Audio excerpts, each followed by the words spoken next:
Hey there guys, it's Ramos Online here bringing you a Link battle against Chris Cobain! Because he is one of the best battlers I know for singles. I know quite a few singles battlers, but he's one of the best I know. So Chris is going to go ahead and lead with Jolteon, and I am leading with Setsuna, my Life Orb Sheer Force Mawile. A lot of people just like to assume it's Mega Mawile, but no, I don't run Mega Mawile in singles, at least I don't anymore.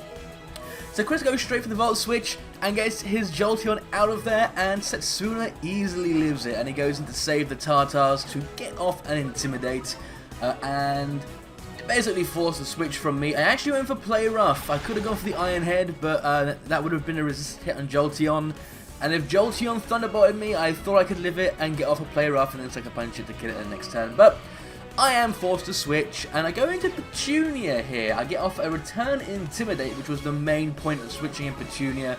It was the safest play I could make, and Chris actually went for Close Combat, predicting Fua to come in, so that ended up being a really good turn for me. I managed to intimidate his one of his main physical attackers, as well as just negate pretty much all that damage. That is Adamant Banded Close Combat, which would have dealt nasty damage to anything, and I knew Chris would want to switch here, so I went into Willow.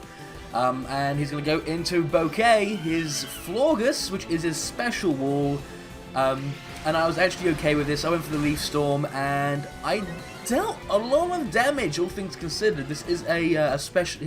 This is Chris's main special wall, and Superior doesn't have the best special attack, so that was pretty impressive damage. Now Chris goes for the Moonblast. He knows I am contrary, so he is kind of risking boosting my attack. But he's not too worried about it because Florges is pretty bulky and he does have Ramen in the back.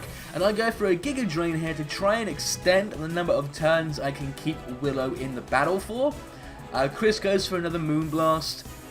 And with the recovery from Giga Drain, it won't be enough to take Willow out. And I could either go for another Giga Drain here, or I could go for the Leaf Storm and try and get the kill, and I tried to get the kill. Probably should have predicted the switch, because Chris probably would have known that Florges wouldn't take a +2 Leaf Storm at that point. So I did go for my Leaf Storm, and that isn't going to be enough to finish off the Leviathan. Also, I apologize about the quality. I thought I recorded this at a much higher quality, but apparently not. So yeah, gonna have to sort that out for the next video. So I'm now forced to switch if I didn't want Willow going down, and I kind of wanted to save Willow. So he doesn't have Ramen in the back, sorry, he has Slowbro in the back, and that was what I was trying to save Willow for. So going to Setsuna, the best possible switch. I resist both his stabs, or rather I'm immune to both his stabs, and Chris predicted that, went for a very safe Thunderbolt, and I go into Petunia and I trace Adaptability, which is bad news for Chris. Now, I completely forgot he had the Weavile, sorry. If I remembered he had the Weavile, I would have gone for the Moonblast, which would have been a much safer play than the Psychic. So now I am forced to switch out because I am Scarfed, and yeah, that's going to be bad news for Petunia. Going into Fua to eat up pretty much anything this Weavile wants to do. There's absolutely nothing Weavile can do to Fua. Saying that, it does do a lot of damage with that Fake Out, but I know Fua would eventually win out. So he unfortunately does knock off my Rocky Helmet there as well on the predicted switch, and goes into Jolteon. Now, he didn't predict.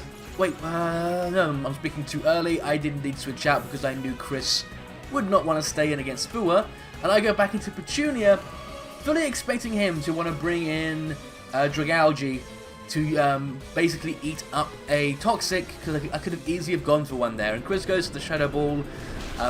That was a big risk, because I could have gone right back into Fua, but Chris made the correct prediction. I wouldn't want to bring Fua in on a possible Thunderbolt. They're saying that Jolteon would have not been able to Thunderbolt that turn very easily because of me having Volt Absorb. So really, we're in each other's minds. I go into Fua here. Chris is now locked into Shadow Ball. I know his Jolteon is Specs. So I'm now forcing the switch from Chris here, and he goes into his Save the Tartars, which I did kind of predict, but I went for the return anyway, just so I can get some damage on something. It was the safest play I could make. Saying that, I could have gone back into Gardevoir, but I wasn't really wanting to do a double switch there. Going for the Cotton Guard to boost my defense, to basically nullify this close combat. As you can see, Adamant Banded does hardly any damage to Fua.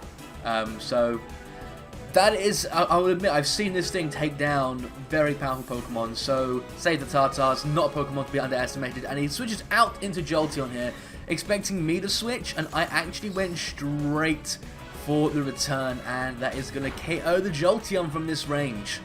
Now, at this point, I'm looking at my team, I'm looking at Chris's team, and I don't see much of a need for Fua, because I do have Pokemon in the back capable of killing Save the Tartars at the range of HP it's at. So let's go for a return on Leviathan. I am completely okay with that. Fua's going to go down, and Chris seemed really confused when I let Fua go down, but the idea was that I could go into Petunia, I could trace the adaptability, which was what I really wanted to do, and I predicted the Weavile to come in. I went for Moonblast, but it ends up working out for me anyway. Adaptability Moonblast, not going to be enough because it is obviously a neutral hit with that poison typing, and I actually get this special attack drop, so Dragalge is going to finish me off with Sludge Wave. But this sets up my Magical Girl, my, I suppose one of my favourite Megas. Recent favourite Megas, and I've only recently used it and I've fallen in love with it. I go into Mimibel and I start Calm Minding, so I'm at +1 special defense and he's at -1 special attack, so Chris actually opts to stay in and go for the Sludge Wave, either predicting me to Mega Evolve or just going for his strongest move.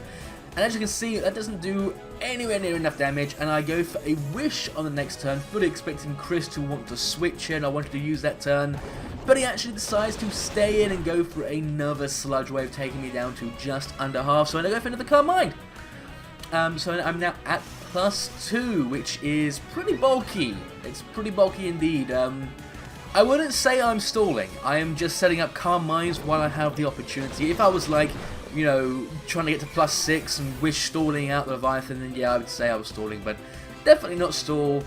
I'm at +2, and I'm kind of confident that my Ordino Mimibel will be able to do a lot of damage to everything in Chris's team. So I go for Mega Evolution, and I go right for the Hyper Voice. I probably could have gone for the Draining Kiss and KO'd as well, and in hindsight that probably would have been the better move to go for. But I didn't want Chris to like get a free switch there, so he goes into Save the Tartars. He didn't quite know the base speed of Ordino, which is base speed 50. Mega Ordino doesn't gain any speed, and unfortunately for him, Granbull's base speed is 45, and he goes down to a Hyper Voice. Again, I think a Draining Kiss would have been enough to finish off there, but I didn't want to take any risks. So now he goes into, I'm not even sure how you would say that name, Night 5 Bus. I think that's based on the name of one of his viewers in mods. Sorry. My mouth stopped working for a second there. Goes for the Fake Out. Doesn't get much damage on Mimibel. Goes for the Ice Punch. Even Life Orb boosted, Mimibel is very bulky, both physically and specially, without any of the investment in either of the defenses, just because it's quite high base stats. Go for the Draining Kiss to get my health back, and that is going to mean something in a little bit, and that is enough to take out the Weavile, because it was super effective. So down Weavile goes. At this point it's looking pretty hopeless. Chris goes into his Slowbro, which I did not agree with.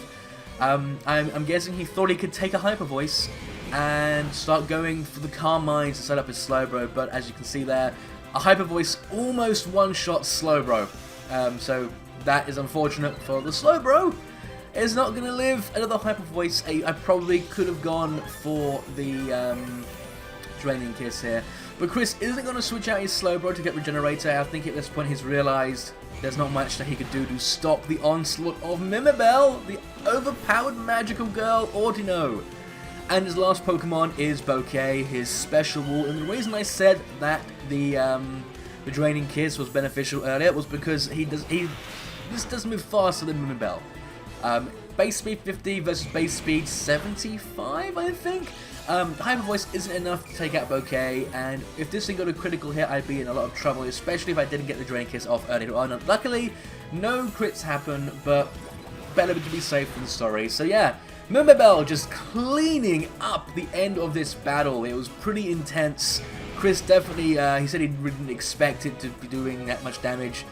Yeah, what can I say? Mimibel, awesome Pokemon. Links to Chris's YouTube and Twitch in the description below, and I'll see you guys next time.